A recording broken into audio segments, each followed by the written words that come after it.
Informasi vaksin mengandung aluminium bisa merusak otak. Informasi ini dipastikan tidak benar. Penerima vaksin Semua vaksin yang dapat izin edar yang meninggal dunia sudah lolos uji Kabar klinis. bohong ini dibuat Tidak dengan ada bukti narasi vaksin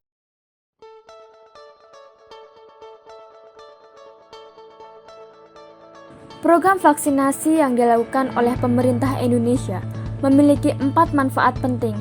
Yang pertama, WHO menyebutkan bahwa 2 hingga 3 juta jiwa terselamatkan tiap tahunnya di dunia sejak vaksin ditemukan. Sejumlah penyakit mematikan atau membuat kelumpuhan menjadi jarang, bahkan punah.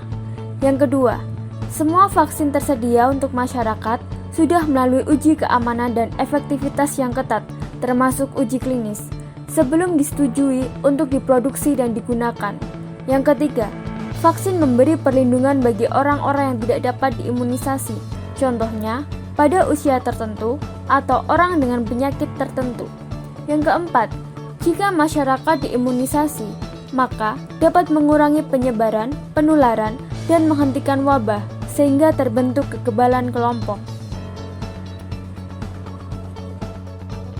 Hingga saat ini, Indonesia telah memiliki 75,9 juta vaksin COVID-19.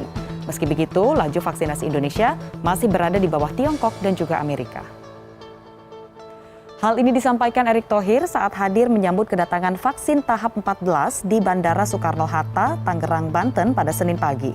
Dalam keterangannya, Erick merinci jika setiap warga negara Indonesia memperoleh 2 dosis vaksin, maka dengan ketersediaan stok vaksin saat ini akan cukup untuk 37,5 juta orang di tanah air.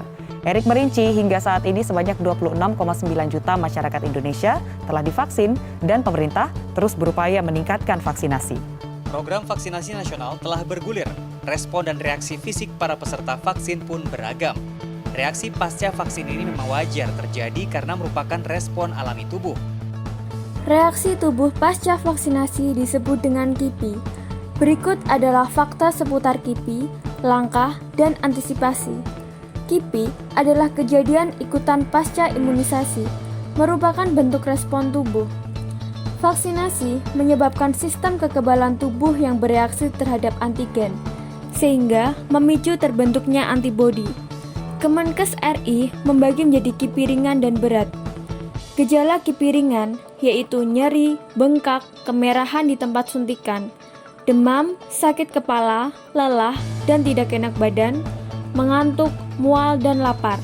Sedangkan gejala KIPI berat yaitu gejala parah tidak berlangsung lama seperti kecacatan, shock, anafiliatik, dan alergi. Reaksi anafiliatik merupakan shock dikarenakan reaksi alergi berat. Namun perlu digarisbawahi bahwa dari 1 juta dosis terjadi sebanyak 1 atau 2 kasus dan belum tercatat kejadian anafiliatik pasca vaksinasi di Indonesia. Adapun langkah pengenanganan KIPI adalah tetap tenang, kompres air dingin jika terjadi reaksi nyeri, kompres atau mandi air hangat, perbanyak minum air putih, minum obat jika diperlukan, melaporkan reaksi setelah vaksinasi. Pelaporan pada kontak center penyelenggara vaksinasi. Laporan akan diteruskan pada fasilitas kesehatan, puskesmas, dan dinas kesehatan kabupaten atau kota. Syarat utama menghindari resiko vaksin adalah memastikan tubuh keadaan sehat dan tidak cemas, karena lebih dari 50% laporan gejala efek samping karena penerima memiliki kecemasan yang berlebih. Apabila terjadi efek samping serius, pasien akan menerima perawatan medis dan biaya ditanggung oleh pemerintah. Informasi lebih lanjut pada web keamananvaksin.kemkes.go.id.